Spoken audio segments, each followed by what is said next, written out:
이 시간 예배의 자리에 나온 우리 모두에게 근심을 기쁨으로 변하게 하시는 주님의 은혜가 있기를 소망합니다. 우리 서로 인사할까요? 흘려보내.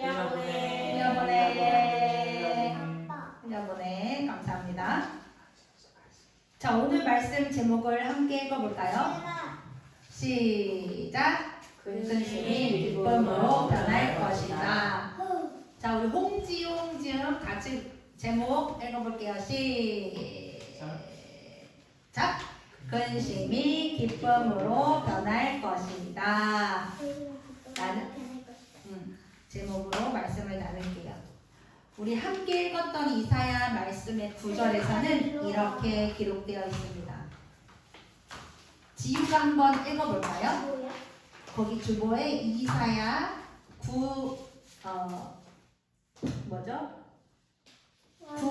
9절이라고 써있죠? 왼쪽에 거기에 9절 숫자로 써있는 거 읽어볼까요? 안일하게로 시작되는 거 왼쪽에 그 옆 페이지 거기 안일하게 사는 여인들아 일어나서 나의 목소리를 들어라. 걱정거리가 없이 사는 딸들아 내가 하는 말에 귀를 기울여라. 네, 감사합니다. 여기서 안일하게 사는 여인들, 걱정거리가 없이 사는 딸들은 누구를 말하는 건가요?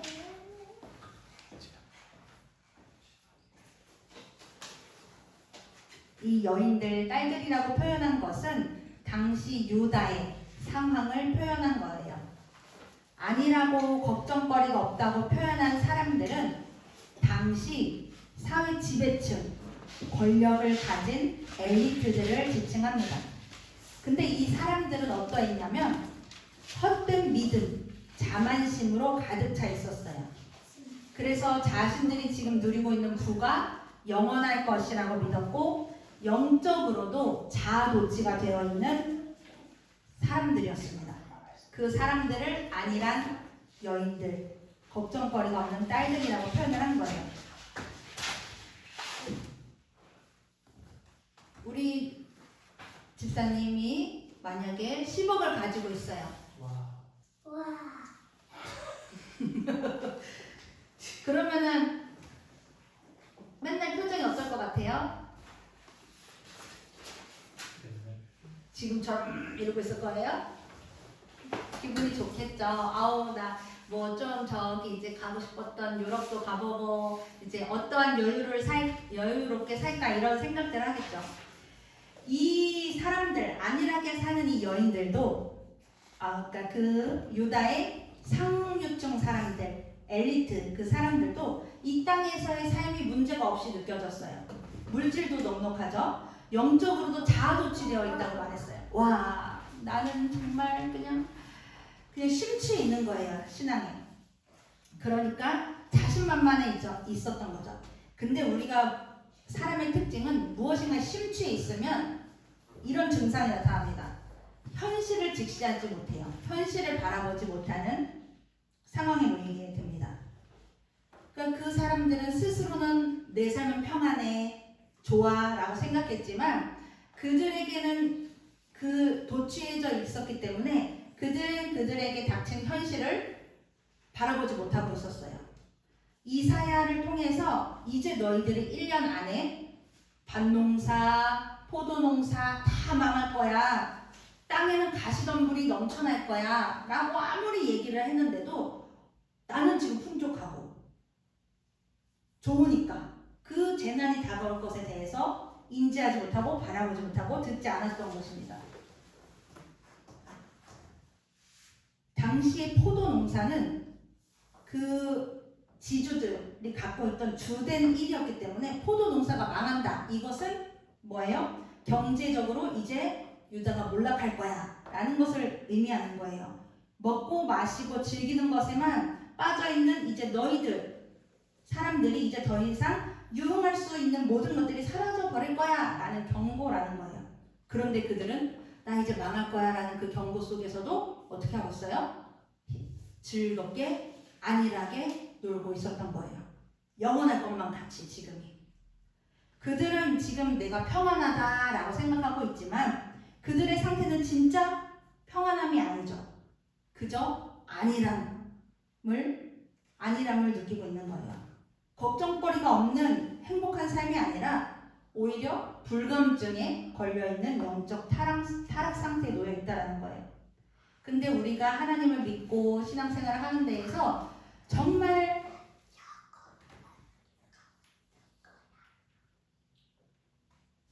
생각해야 되는 부분들이 있어요.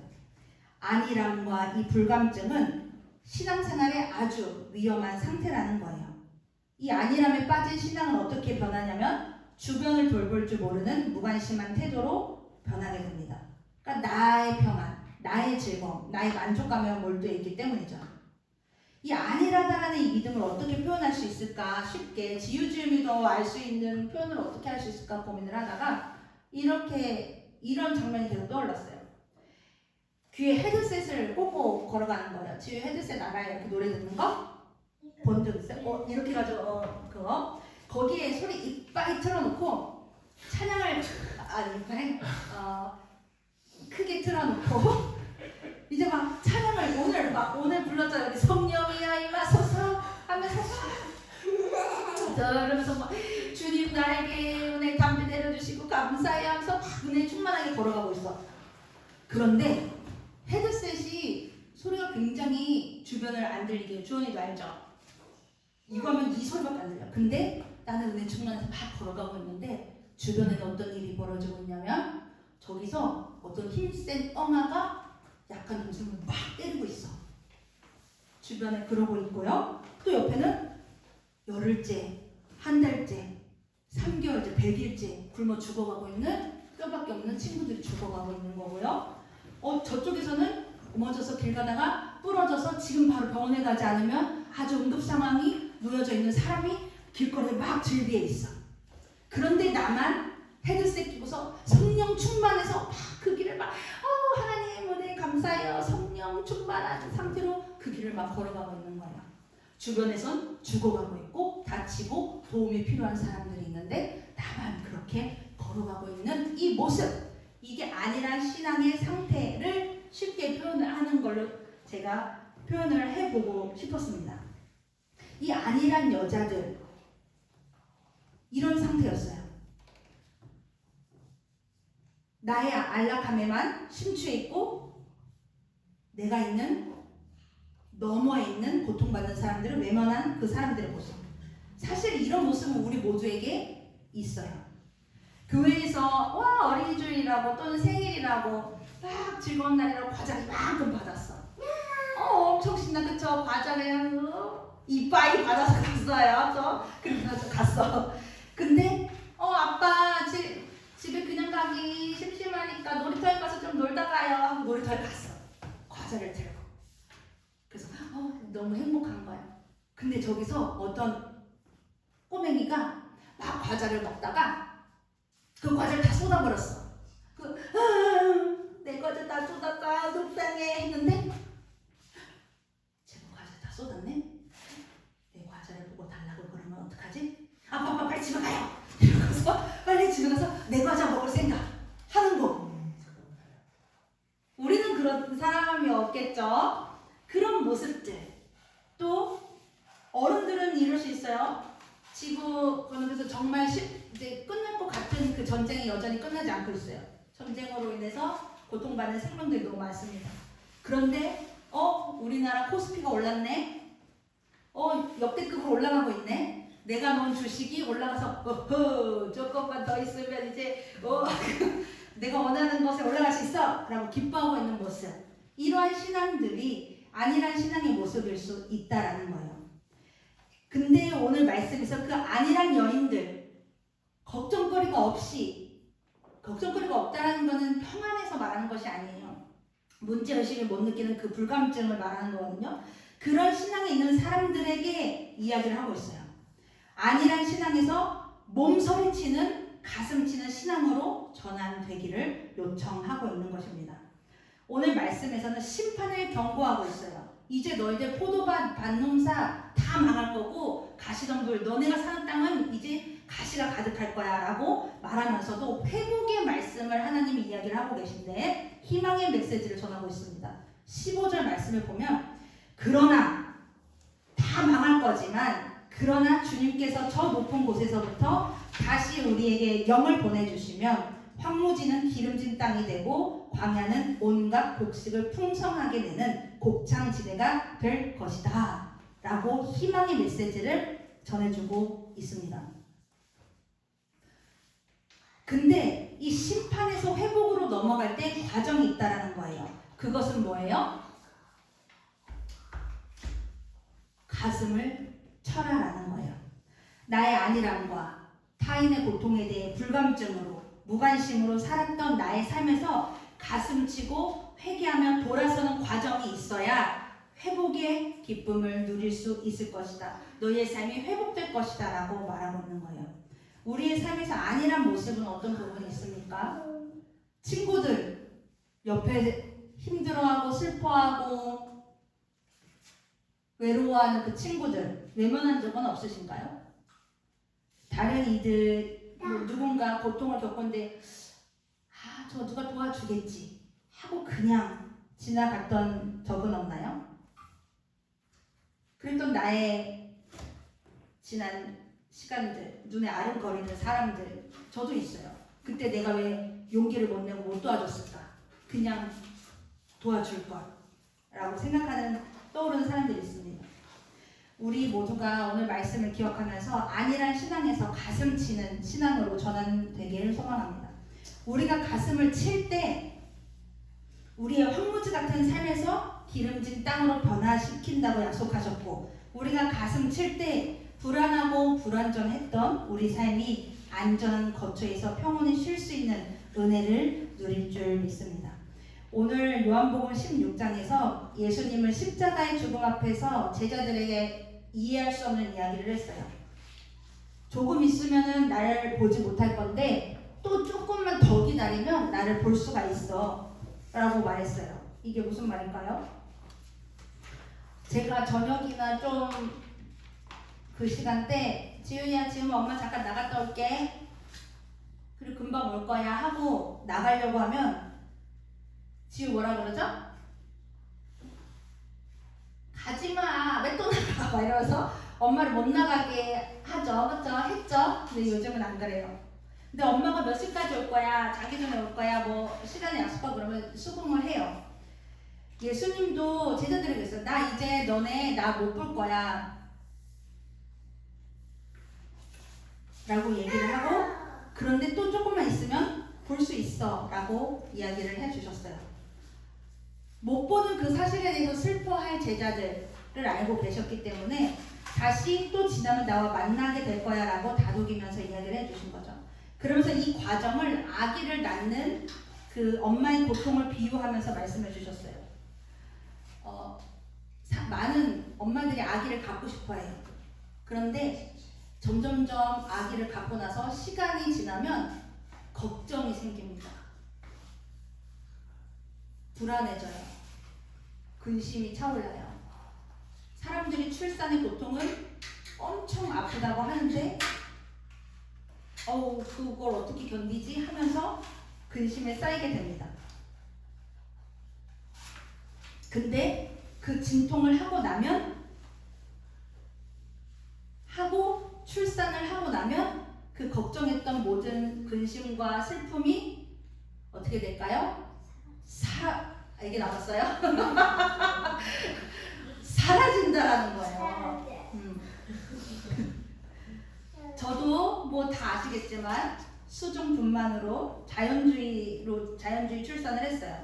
그러니까 무통주사, 통증을 없애는 주사도 안 맞았고요. 이제 빨리 나오게 하는 그 의료에 어떠한 처치도 하지 않았어요. 오롯이 그냥 진통을 다 느끼면서 출산을 했는데요. 진짜 아팠어요. 생각보다는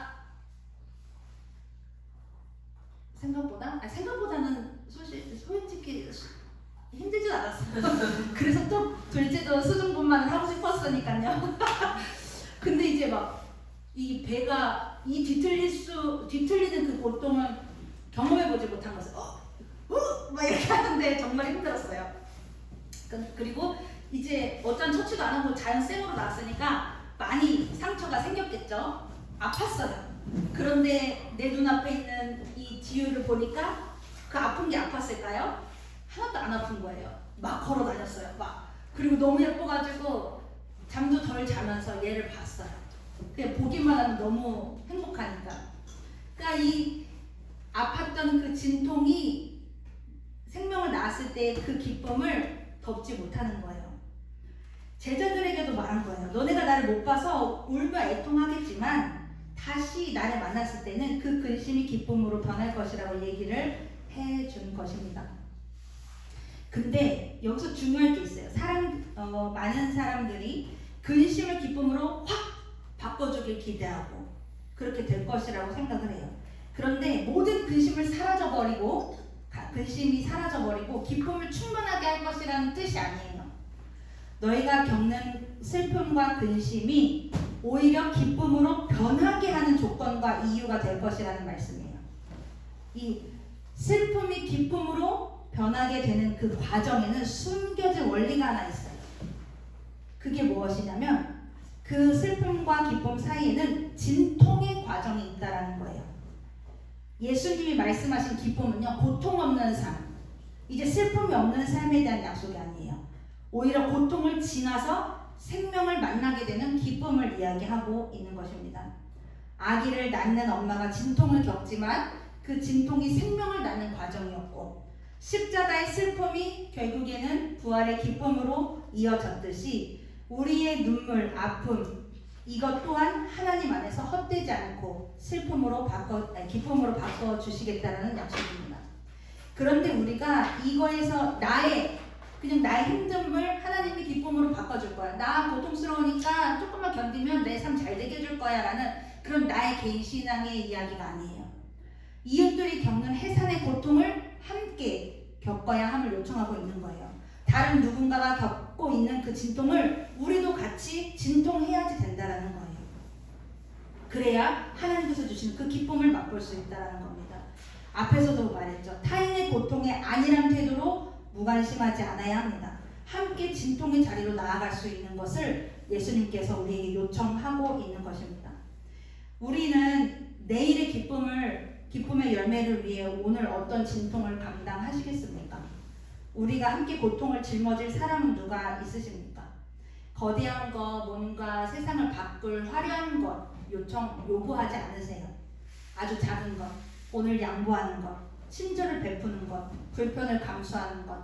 우리가 나중에 구지데이라는 거를 해보려고 해요. 봤어요? 구지데이 뭔지 알아요? 그리스도인으로서 굳이 뭔가 하는 거예요. 굳이 대중교통으로 출퇴근하신 분은 굳이 양보를 해보는 거고요. 굳이 쓰레기를 주워보는 거고요. 굳이 내가 미워했던 그 사람한테 연락해보는 거고, 굳이 웃어보는 거고, 그렇게 그리스도인으로서 굳이 해보는 그 날을 좀 해서 우리가 좀 해보려고 하는데요. 그 굳이 하는 그 작은 씨앗부터 우리가 내일의 기쁨의 열매를 위해 심어냈으면 좋겠습니다. 이사야 이제 말씀 마무리할 거예요. 이사야는 안일함 속에 잠든 백성들에게 말했어요. 가슴을 쳐라. 그리고 예수님도 근심 속에 있는 제자들에게 말씀하셨죠. 너희 근심이 기쁨이 될 것이다. 우리는 편안하고 좋은 것만 원하는 사람들이 아니라 타인의 진통을 함께 견디며 생명을 향해 나가는 그리스도인이 되었으면 좋겠습니다. 그리고 그 가슴 치는 믿음으로 우리 삶 또한 회복을 경험했으면 좋겠어요. 그래서 우리가 가슴치며 안일한 신앙에서 의를 위해 나갈 때 하나님께서는 반드시 황무지를 기름진 땅으로 바꾸실 것이고 우리의 근심을 기쁨으로 변화시키실 것입니다. 기름진 땅의 축복, 근심이 기쁨으로 변화되는 은혜가 우리 모두에게 있기를 소망합니다.